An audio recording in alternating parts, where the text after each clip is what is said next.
Hey, how you doing? This is John, and welcome to John's Long Box. Today we're looking at JLA. This is issue 23. This is October 1998, and of course, this is DC Comics. Look at that cover. I love this cover. This came out when I was probably the brokest I've ever been in my life. I was just broke, living off far away from everybody. I did not know too many people. I was broke, but I still had money to buy comics. And I love it. I love Starro. Starro the Conqueror is just like this. I always considered him to be like this gigantic. I don't know. I guess some people call him a kaiju, but I always thought he was like a Lovecraftian cosmic horror that came from space. And not only was he a gigantic starfish that landed, but he would shoot other starfishes, and like they would grab your face and he would mind control you, and he became this hive mind. All of my fears: giant monsters living underwater from the depths of space, and like collectiveness, you losing your personal identity. Just such a scary thing. And look at this. This is Grant Morrison, Howard Potter, and I forget what Dell's first name is. That's gonna drive me nuts. I don't know. I'm sorry. I'm sorry. I don't know. But look at that cover. We got Superman, we got Green Lantern, and we got Orion. Okay, so a little word about the JLA before we start. So, a couple of days ago, I showcased the Justice League. That was the version of the Justice League right before this, and that was a super big hit. That was printed money, and they did Justice League, and then they did Justice League International, Justice League Europe, Justice League America, Justice League Extreme, and they did all these spin-offs, and it finally wound down, and it wasn't selling too well, and eventually all the comics got canceled. That's the way comics are. They have a rise, they have a fall, and they asked Grant Morrison to revise the Justice League. So he was just like, we're going to call it the JLA, and we're going to have the 7 great DC superheroes: Superman, Batman, Wonder Woman, Green Lantern, Flash, Aquaman, John Jones, and who's the 7th? Did I say Aquaman? And they were going to be the Justice League, and that was it. Perfect. Get the greatest characters, throw them on the team, and who would have thought? This revitalized it, and it was a big freaking deal. So here there's no indicia, so there's nothing to look at, but we already know the creators, we already know the year. So the story's already happening. So at this point, just like every iteration of the Justice League, people want to introduce their own characters. So Grant Morrison and Howard Potter, they introduced Zor-El. And who is Zor-El? He was a guardian angel. So he was literally an angel from heaven, came down and joined the team. He got Aquaman with the long hair and the hook look. Flash, the only, modified costume, but, basically the same. And here we have Starro just floating above everything. I just love this starfish with an eye. Okay, and here, like, he would spore, and they're just landing in the ocean. These are gigantic. Now, with all the, DC has like a habit of rebooting and revamping and stuff like that. So I don't know if this was supposed to be like the reintroduction, so like the first appearance of Starro. But if you ever read the Justice League, Starro the Conqueror is what caused the Justice League to form. So Starro and the Justice League have a long history together. And here's John Jones doing the telepathic thing, giving everybody commands. Superman over here, that's Kyle Rayner, Green Lantern, and what's going on? People, I love this. The starfish puts these little starfish, and they wrap on your face, and then they just, this round sucker thing just bores into your flesh and takes over your body. And, it sees through this eye and then projects the images into your brain. But that's it. You're part of the, the collective unconsciousness of an alien kaiju starfish. I don't know. That's just terrifying to me. And look at this. Look at that appearance. I forgot that was even in there. High on a hill, a king of stories stands and watches. This is Sandman. This is Neil Gaiman's Sandman. This is the Daniel iteration of Sandman of the Endless. Yes, he was showing up. This was before, like, DC editorial, you had to ask Neil Gaiman permission to use that character. So you don't see him too much anymore. But here we have, this is the splash page. So those were like, think of those as like scenes before the credits. Here's the credits. And here's Wonder Woman and Superman just wading through all the, but they can't just beat them up. Why? They're regular civilians who are mind controlled. So let's look at the credits. Grant Morrison. What can I say about Grant Morrison other than he's a madman, lunatic, genius? I'm a big fan of Grant Morrison. I discovered Grant Morrison on the Doom Patrol. I was already collecting the Doom Patrol, and then he took it over. And, Doom Patrol was already on the chopping block for me as far as I was concerned. But then Grant Morrison, I was like, this is interesting. This is going someplace. And it became one of my favorite comics. And that comic literally changed my life. Because of that comic, I packed up and I moved across the country to where I was living when I bought this. And, because that comic got me into beat poetry and the Jack Kerouac and all that stuff. And oh man, it was like what I needed at the time because I was getting stagnant in my life and I needed a change. So I packed up, moved across the country, and then eventually I moved across the country again. But it's all because of Grant Morrison. So I have a big soft spot for him. He's a lunatic. He's Scottish, I think. And he's bald. He looks like Professor Xavier or something like that. And one of the things about him is he claims to be a wizard. And for whatever reason, he's Alan Moore. Okay, we all know Alan Moore, the great Alan Moore from the Watchmen fame and Swamp Thing. He was I don't know if he was the first, but he was one of the first of like the British invasion of British writers who just took over comics. And then like Grant Morrison, Mark Millar, and why can't I think of the other ones? They were all like the alkalites that just came and in their footsteps. Alan Moore paved the way, and these British writers just brought a fresh perspective. Warren Ellis, I loved them all. I thought they really did a good job. And their heyday was the 90s and the early aughts. Just so good. But I don't know what happened. But Grant Morrison seems to. I'm, usually if you don't like one person, I'll give you the benefit of the doubt. But he doesn't like a lot of people, so mathematically maybe he's the troublemaker. I don't know. But him and Alan Moore are now feuding, and I don't know if it's real or if it's a gag, because I wouldn't put it past either one of them to hoax it. But they've been in like a wizard battle for 20 years. They cast spells back and forth to mess with each other. I don't know if it's a joke. I mean, I don't believe in the magic, but I don't know if they're really doing that. I don't know if they're really mad at each other, or I don't know if it's just a gag. I don't know. But I do know that Grant Morrison and Mark Millar are mad. At least Grant Morrison is upset with Mark Millar over something, and he doesn't have he just does not have nice words to say to him. So I don't know, maybe Grant Morrison is the jerk, because it seems like he's mad at everybody. Alan Moore is also kind of a jerk, but he admits it. Mark Millar, as far as I know, is a gentleman. For everything I read about the guy, seems like a happy, well-adjusted. I mean, the guy's a freaking billionaire. Not a billionaire, but very wealthy. So Howard Porter is the penciler. And I discovered Howard Porter on this. Now, Howard Porter, to me, changes with his inker. So we have John Dell. That's his name, John Dell. And I'm John Longbox, and I couldn't remember the name John. But he could go like more cartoony, like you see here, to like more like regal that you see in other comics. So, to me, the inker really, really changes his style. And I don't know the rest of these people except for this comic I'm saying to say. Dan Raspler, I do know. He was one of the creators on Young Heroes in Love, a comic that sadly just disappeared and was forgotten about. So I like Dan Raspberry. And then he designed one of my favorite board games called Space Cadets Away Missions. So I good luck to you, Dan. Hero Age Separator, Pat. I don't know the rest of these people, but here they are. They can't really fight because these are just mind controlled and sorcered regular people. Here's a big red ad, and here's Aquaman. And now they're joking.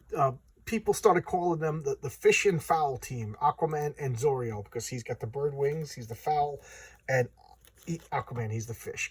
And they're going underwater to see what's going on with this Starro being. And his powers are like super strength. He has wings. He could fly. He has angelic senses. He could turn invisible. And then he has plot powers because he could evoke the celestial host and stuff like that. So he's a powerhouse.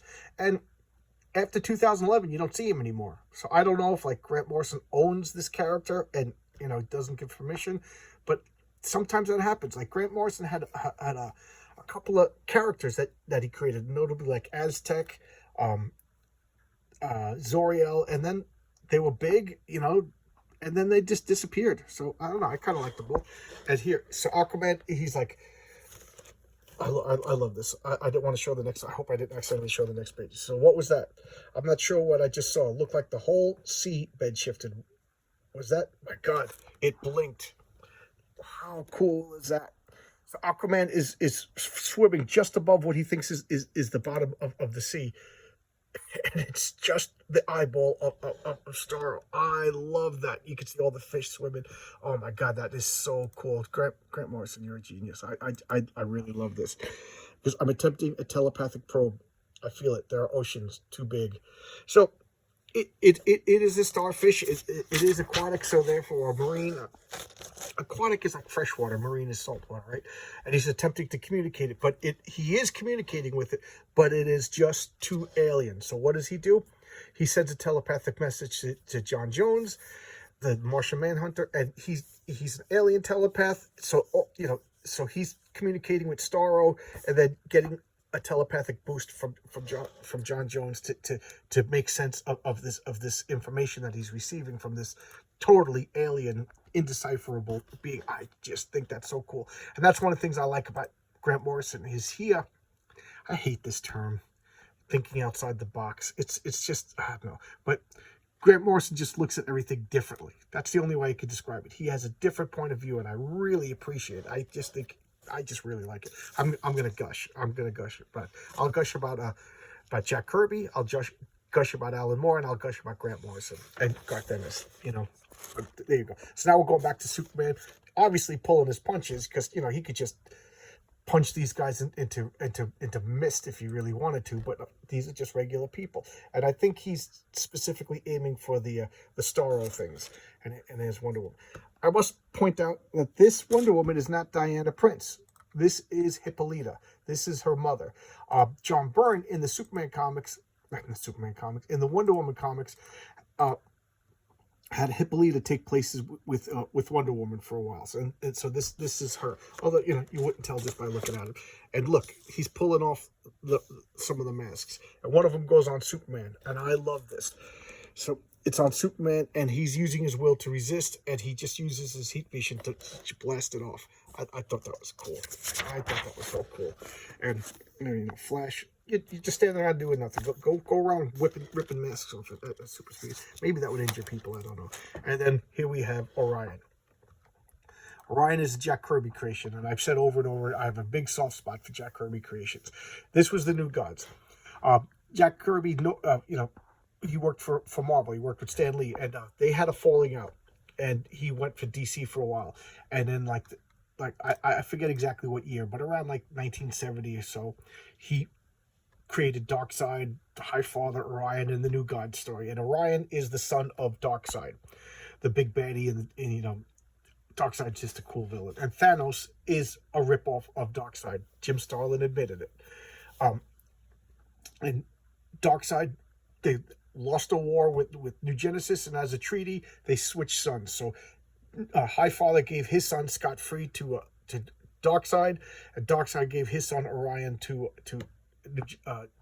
High Father to submit. So he grew up under the tutelage of good, wise beings and became a good guy. But he still has this bestial nature. And this is shown right here. His impulsiveness is just, he's not waiting for the plan. He's just going off and he's like, get out of there. What are you doing? And he just comes in boom, boom, boom, boom, on his astro flyer or whatever it's called. And he's just shooting. And his Zoro's like, great God, what are you doing? And here comes John Jones, and Batman's like, Batman's tinkering, doing a more brainiac version of an assault. And what is this? Oh, soccer game. Okay.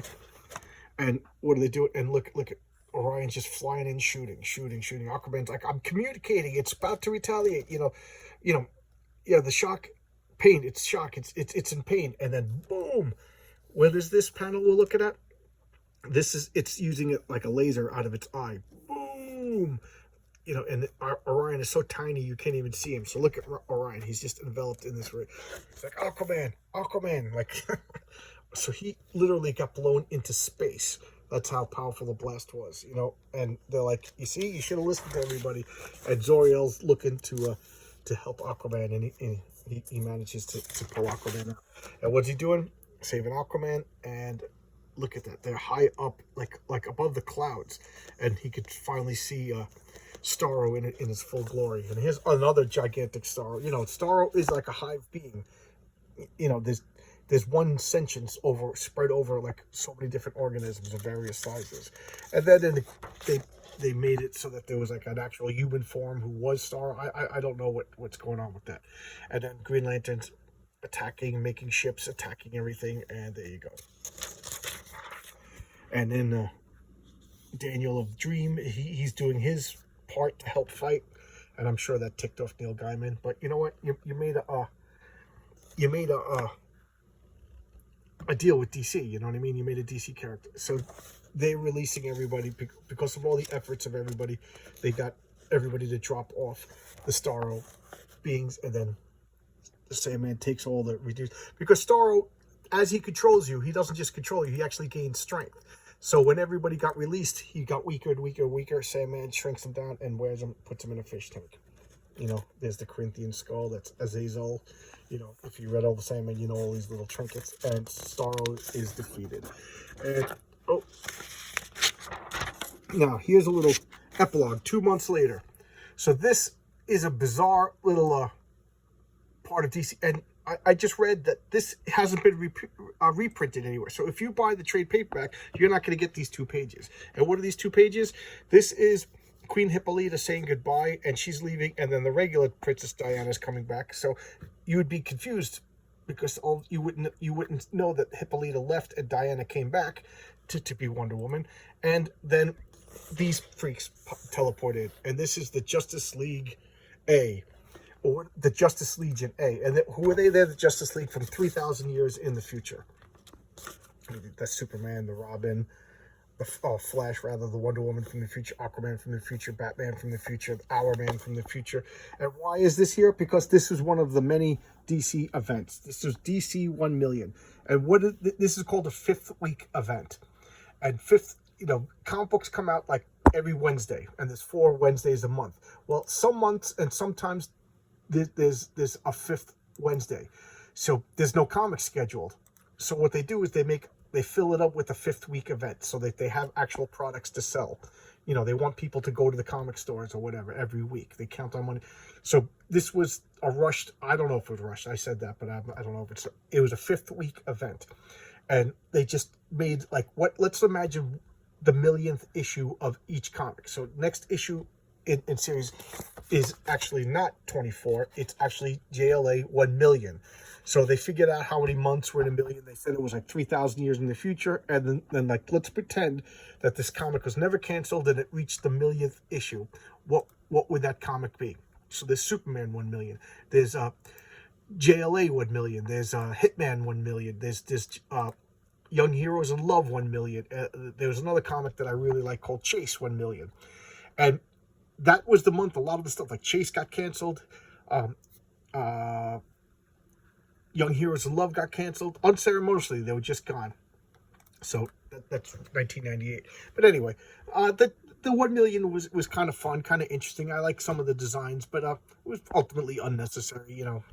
There you go. Another event that came and went. So, I'm babbling. Let's stop it here. This is JLA. This was a fun series. A fun series. I recommend anything by Alan Moore. Well, I do recommend anything by Alan Moore, but I also recommend everything by Grant Morrison. And, you know, pretty much anything.